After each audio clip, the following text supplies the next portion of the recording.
अखंड मंथन के सभी दर्शकों को नमस्कार। मैं हूं शेखर त्रिपाठी और आप देख रहे हैं हमारा यूट्यूब चैनल अखंड मंथन।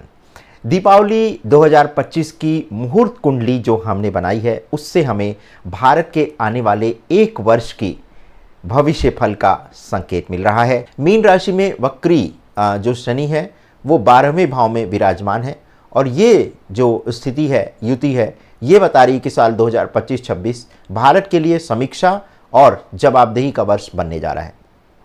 सरकार को नीतिगत स्तर पर सुधार और संयम दोनों एक साथ साधना पड़ेगा।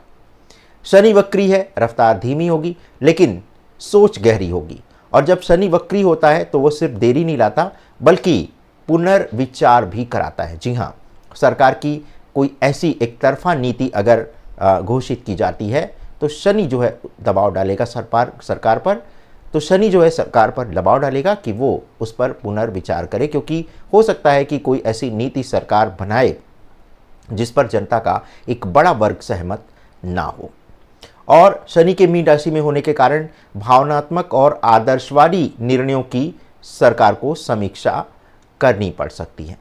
12वें भाव में बैठा वक्री शनि संकेत देता है कि सरकार को अपने प्रशासनिक ढांचे, योजनाओं और बजट व्यवस्था की गहराई से जांच करनी होगी। ये समय ऐसा रहेगा जब तेज फैसले नहीं बल्कि गंभीर निर्णय लिए जाएंगे। सरकारी योजनाओं पर अगर असर देखा जाए तो नीतियों की पुनः समीक्षा करनी पड़ेगी सरकार को। कई सरकारी योजनाएं जो है वो दोबारा बनानी पड़ेंगी और जो पुरानी योजनाएं हैं उसमें कुछ सुधार करके सरकार को नए सिरे से उसको पेश करना होगा। सरकार की कुछ परियोजनाओं को स्थगित भी करना पड़ सकता है। इस तरह की भी स्थितियां बन रही हैं, लेकिन इसका मतलब ये नहीं है कि सरकार की वो नीति फेल हो गई है। सरकार को बहुत ही ध्यान से अब जो है अपनी ही नीतियों की समीक्षा करनी पड़ेगी। और शनि का ये प्रभाव सरकारी मशीनरी को सावधानी और अनुशासन की ओर धकेलने वाला है। न्यायिक व्यवस्था की अगर बात की जाए तो कुछ बड़े फैसले टल सकते हैं, क्योंकि 12वें भाव का संबंध गोपनीयता, विलंब और मुकदमों से होता है। इसीलिए जो जुडिशरी है इसका जो है इस पर भी प्रभाव पड़ेगा। तो संवेदनशील मुद्दों या राष्ट्रीय महत्व के मामलों में सुप्रीम कोर्ट या हाई कोर्ट के फैसलों में देरी देखने को मिल सकती है। कानूनी सुधार पर या न्यायिक ढांचे पर चर्चा तो तेज होगी, लेकिन उसे लागू करने में समय लगेगा। अब बात करते हैं ब्यूरोक्रेसी पर इसका क्या असर पड़ने वाला है। तो जब वक्री शनि जब मीन राशि में आता है तो वो सुधारों का आदेश देता है।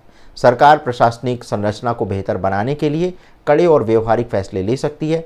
संभावना है कि 2026 की शुरुआत में कुछ विभागों का पुनर्गठन किया जाए, जिम्मेदारी तय करने वाले कानून बनाए जाएं और अधिक पारदर्शी प्रशासनिक मॉडल भी लागू किए जा सकते हैं। और ये अकाउंटेबिलिटी एरा की शुरुआत होगी सरकार के। अब 12वें भाव में वक्री शनि जो है सरकार को जो है फिजिकल डिसिप्लिन की याद भी दिलाता है। संकेत साफ है, अब खर्च नहीं नियंत्रण की नीति सरकार को अपनानी पड़ेगी और बजट में अनावश्यक जो खर्च होता है उसकी कटौती करनी होगी और जो राजकोषीय अनुशासन की दिशा में सरकार को निर्णायक कदम उठाने पड़ेंगे। सरकार अपने खर्चों और सब्सिडी पर फिर से विचार करेगी और निजी निवेश और आत्मनिर्भरता को बढ़ावा देगी।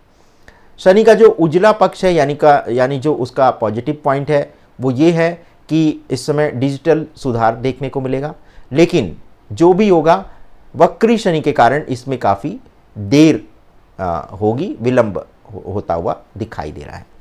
और इसी योग के अनुसार भारत जो है 2025-26 में डिजिटल गवर्नेंस, ट्रांसपेरेंसी और ऑडिट आधारित प्रशासनिक व्यवस्था की दिशा में कोई ठोस कदम उठाने जा रहा है। सरकारी डेटा प्रबंधन, ऑनलाइन निगरानी और रियल टाइम जवाबदेही प्रणाली को सशक्त किया जाएगा।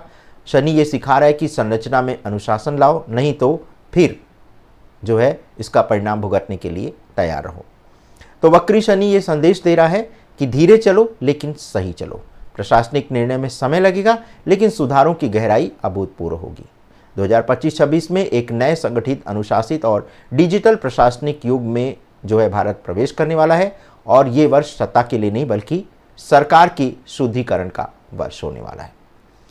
तो आज के अंक में बस इतना ही। मिलते हैं अगले एपिसोड में, तब तक के लिए हमें अनुमति दें। धन्यवाद, नमस्कार।